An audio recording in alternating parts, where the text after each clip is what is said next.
So today we are going to talk about how to generate creative insight. Have you ever wondered how certain people and certain artists continue to produce great works of art over time? It's not because they're lucky and it's not because they're gifted. It's because they understand that creativity requires a process to cultivate creative insight. And once you understand this process, not a revelation or not a lightning bolt of inspiration, but a process, you can begin to produce on a regular basis great works. So being struck with a creative idea often seems like it comes out of nowhere. And a lot of the times it does. But what if there was a way to nudge more ideas to come out of nowhere? And this is where the creative process comes in. When you start to examine highly successful creative people, there's often a common theme amongst them. And that theme is routine. Now, everyone has routines, and routines are a great way to bring order to your day. But the average person's routine and the highly creative people's routines are different. A creative person's routine is structured around the creative process, where the average person's routine is just structured around their workday, their 9-to-5 workday. So in 1926, a social psychologist by the name of Graham Wallace introduced the creative process. And in this, he mentioned there was 4 stages to the creative process: preparation, incubation, illumination, and verification. So once we understand the 4 stages of the creative process, generating creative insight won't seem like we got lucky anymore, or it was just by chance, which is good news if you're a working professional, because we all know in the professional world, there are deadlines and you need to work in a timely manner. So the first stage of the creative process is preparation. So in this stage, what we're doing is filling our mind with information. We are formulating a problem. We are reading, we are watching, we are learning, and we are studying. Everyone knows by now that we should all be lifelong learners. I think life is a lot harder if you don't live by this notion. We all say that we want to be lifelong learners, but what are you actually doing on a daily basis to fulfill this promise? Do you have routines that incorporate periods of learning every single day? Or do you just pick up a book whenever you find the time? I can tell you from my own personal experience that you will never have the time if you don't intentionally plan it. If it's not on my schedule, chances are it's not happening. An important thing to remember when you are taking in information is, when do you learn the best? And what type of environments do you learn the best in? Are you a morning person or are you a night person? Do you like to read in the morning in solitude, or do you like to go on walks and listen to a podcast? It's important to understand when you're the most mentally acute, because we're all different and we all have different ways of learning and different hours of operation. For me personally, I do my best work and my best learning, and my mind is most aware in the first 4 or 5 hours of my day. So I tend to wake up and read the first 2 hours of my day. Usually I'll start with reading the Bible, and then I'll transition to some type of nonfiction book, because I find that nonfiction books are take more brain power to process than fiction. And so I'll get about 2 hours of reading in every morning, and then sometimes I'll read in the afternoon, or sometimes fiction at night, where fiction is a little more of a light read. So, but it all depends on what I have to do that day. But I will almost always read in the morning. I love reading, but it's not just about reading. Reading is a great way to consume information, but I'm also a filmmaker. So an example would be watching movies. For most people, they watch movies at the end of their day, but for me, I find it more difficult. You know, sometimes I like to enjoy a movie at the end of my day, but for a lot of filmmakers, including myself, we study movies. And it's very hard to study a movie when you're just exhausted and you're about to fall asleep. So I have to schedule to watch my movies in times of the day when I can actually pay attention and I can actually point out what's going on and take notes and stuff like that. So it's not just about reading, it's about any type of information that corresponds to what you're working towards. So it's also important to remember your environment that you like to learn in. You know, when I listen to podcasts, oftentimes I'll put in headphones and go for a long walk to listen to the podcast. I don't know, there's something about a walk that helps me generate new ideas or take in information easier. I also love being outside. I don't like being confined into tight spaces or locked in the house. I'm a very outdoorsy person and I just feel more alive. So I do a lot of my learning on walks when I listen to my podcast. So again, it's important to figure out what works for you. Not everyone is the same. So figure out through testing and, go throughout your day and look at your schedule and take mental notes, or you could take physical notes of when you operate the best. If you want to generate creative insight, then you have to fill your mind with information. I said this in my last video, but if you have creative ideas, they're not just coming from the abyss. They're not just coming out of nowhere. Like, you have to fill your mind with information so your brain will be able to link new information and generate new ideas. But if you're not regularly consuming information, then you probably won't have that aha moment. Be disciplined, carve out time in your day for this period of learning or studying. So you're not just saying that, maybe I'll get to it today, or I'll try to squeeze it in today. No, this is very important. So after we have done a serious bout of learning and ingesting information, we go on to the second step of the creative process, and that is incubation phase. In the incubation phase, we step away from it. We take our mind off the problem, because we all know that just staring at a problem and trying to think of ideas oftentimes isn't the best way to find the answer to it. So we step away from the problem and we let our subconscious mind take over. And I've talked about in previous videos how more powerful our subconscious mind is compared to our conscious mind. And I'll just go over it again. Our conscious mind can process about 40 to 50 bits of information per second, where our unconscious mind can process almost 11 million bits of information per second. So first, let's just acknowledge that we have a conscious mind and we have an unconscious mind. If you don't acknowledge it, then you are stripping yourself of a very powerful tool that God gave you. So your unconscious mind or your subconscious mind is working when you're not even realizing it. It's working 24/7.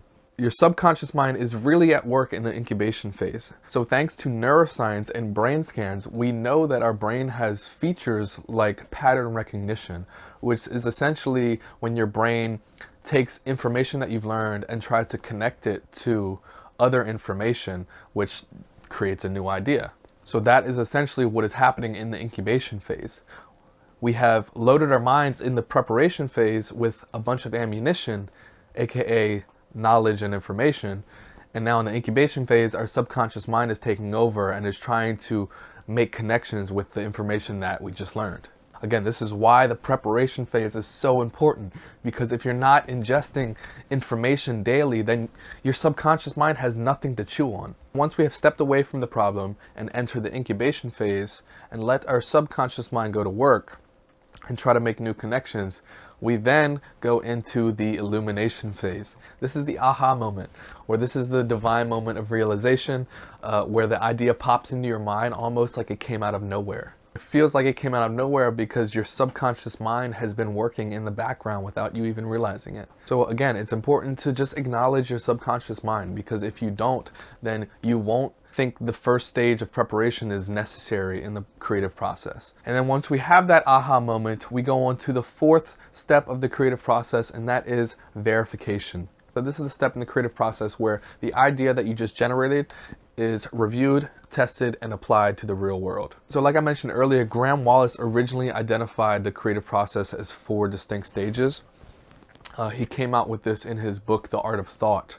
And since then, science, neuroscience, and brain scans have confirmed the legitimacy of this creative process. So that is very good news for every single creative person, because it's not just creative people are getting lucky. It's a foolproof, tested process that every single person can go through to generate more creative insight, to have better creative ideas.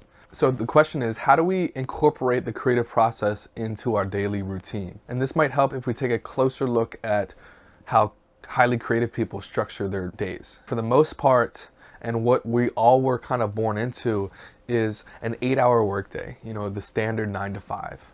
And This worked with the Industrial Revolution. It was actually created for the Industrial Revolution. And it makes sense because in that era, you can measure productivity, the amount of product you produce in a day. With how the world has evolved and how the workspace has evolved, it's not as much industrial labor work anymore. It's more knowledge workers and creative workers. And with knowledge work and creative work, it's not as easy to measure productivity. So it's not the more work you do, the more output you will get, because we're not acknowledging the creative process.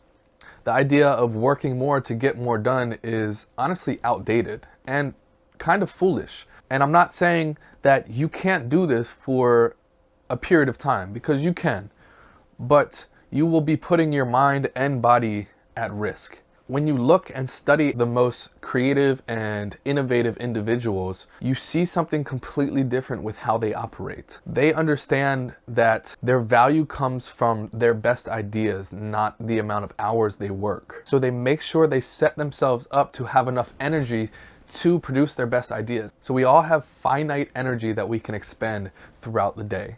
And it is how you use that energy that will determine the creative output and the creative insight that you can generate. So when we talk about energy, we also need to talk about the often forgot about and misinterpreted idea of rest. Rest is not a gift that you reward yourself with after you finish the work. Rest is the foundation of human performance. This is why highly prolific people like Jeff Bezos have said they value sleep. They get 8 or 9 hours of sleep because they have to make really big and really hard decisions. And if they're not rested, those decisions probably won't be their best decisions. And this is from the richest man in the world. And it's not just him, it's plenty of other creative and highly successful people. Highly creative people understand the relationship between work and rest. You cannot have good work unless you have good rest. So what is a common theme amongst the highly creative? Is a lot of them only work 4 hours a day. Yes, 4 hours a day. And this is common between people like Carl Jung, Charles Dickens, Charles Darwin, Ernest Hemingway, and many, many more of working 4 hours a day, because they intuitively knew at the time that they operated best and they did their best work within the first 4 hours of the day. Or if not the first 4 hours of the day, then only 4 hours of the day. And now again, we know this from brain scans that we do have a cognitive decline after a certain amount of hours focused. So after spending the majority of the first part of their day in deep focused work without distractions, because that is a big problem in modern cultures, we are distracting ourselves with stuff that just doesn't matter. And we're doing it during the hours that we are most alert. We are wasting our precious hours that we have, finite energy again. Your cognitive ability declines throughout the day, and we're wasting the best hours of our day scrolling on social media, looking at meaningless stuff, filling our brain with garbage. So it's important to stay committed to deep focused work when your cognitive capacity is at its highest, without distractions. And once these creative people have spent the first part of their day in deep focused work, they then begin to partake in a common practice amongst creative people. It's called deliberate rest. Now there are two types of rest. Rest that stimulates our creativity and rest that restores our creative energy. Types of deliberate rest are these: long walks, exercise, daytime naps, fun activities outside of work, just simply mind wandering, letting your mind wander, staring at a wall, seeing where your mind goes. These are all deliberate acts of rest. So at the surface, these look like unproductive interruptions throughout our day. And if we partake in these, then we'll inevitably get behind in what we are doing. But it turns out the opposite is true. And this is why the incubation phase is so important, because not only are these types of rest, but these are the types of rest that lets your subconscious mind go to work, because you're not thinking about the problems anymore. You're not thinking about the information you just learned. You're outside and you're getting stimulus from different things, and you've taken your mind off it. And your subconscious mind is working in the back. This is so important to understand, because I myself am a culprit of this, that I always need to be working. I always need to be doing something. And if I'm not, I'm being unproductive. But the reality is, if you never let your mind just sit for a little, then you're never going to have creative ideas. So you don't have to feel bad about taking rest, because it is essential for the creative process. I think too often we are so focused on checking off things on our to-do list that we forget to rest, and we end up burning out. And not only does that take a toll on our physical body, but it takes a toll on our mental, and it essentially inhibits our creativity. So I'm gonna throw a little science at you. Stay with me. So in the incubation phase, a part of our brain that turns on is the default mode network. Now this default mode network, or DMN, is responsible for your imagination, your internal thoughts, and contemplation. Your default mode network is active when you're awake, but you're in a restful state. And this is important because I think we can all agree that your imagination is super important to your creativity. You get to access your imagination when you're awake, but you're in restful states. Again, restful states. So it's important to remember that in order to generate creative insight, you need to have or allow time for restful states. You can't just be going all the time. So if we allow ourselves the space for rest, then we can generate more creative insights more frequently. And this is why certain artists can create great work over and over and over and over again and do less work, because they understand the creative process. Now, although there is 4 distinct stages of the creative process, everyone's creative process is unique and everyone's creative process is different. Like I mentioned in the beginning of this video, people learn differently, people experience differently, people rest differently. You know, some people can operate off 5 hours of sleep. I personally need 8 or 9 hours of sleep every single day to be at my optimal state. And if I don't, I can tell a difference. So it's important that you figure out what works for you. How do you operate? Pay attention to your day. Pay attention to when you operate the best. Pay attention how you sleep. Pay attention how many hours of sleep you need, because all this matters in the creative process. And if you can really set up a routine around what works for you, then you can really generate creative insight and you can do less work but produce more. The 8-hour workday is fairly new. It didn't really start until the Industrial Revolution, but most of the work we see today is knowledge work. It requires to use your brain, and we know through science that you have a limit on your cognitive capacity every single day.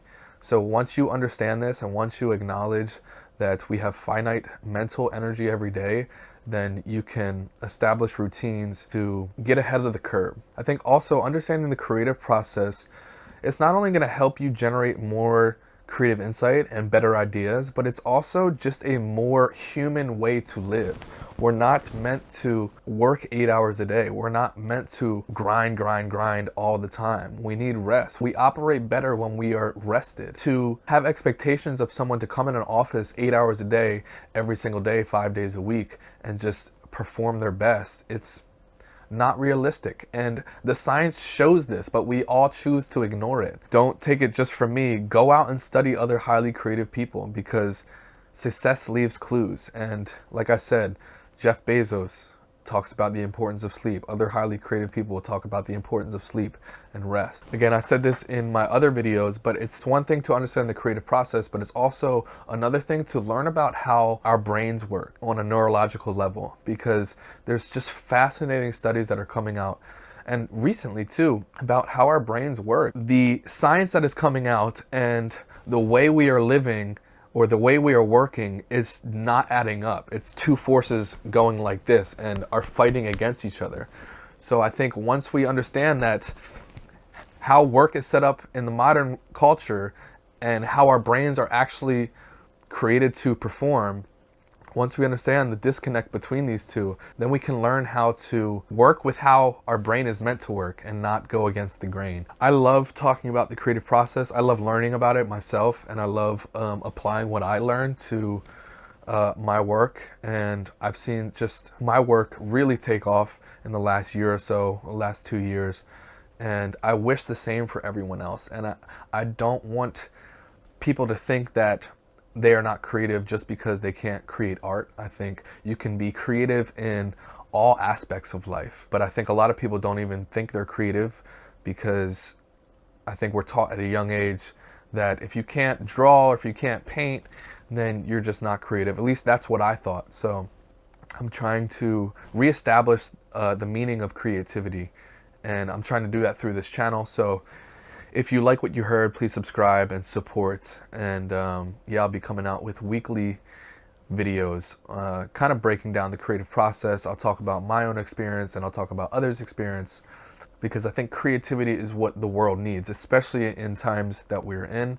People are graduating with degrees that don't mean as much as they used to, and it's an oversaturated market. Companies and jobs are figuring out is that they're hiring these people and they're underqualified. They need more creativity, but schooling does not promote the growth of creativity. So it is upon us to really figure out how we can be more creative, and it's not a mystical thing. There is a practical way to be creative, and that is what I'm here to highlight. So thank you again for watching. Please subscribe, and until next time, love you guys.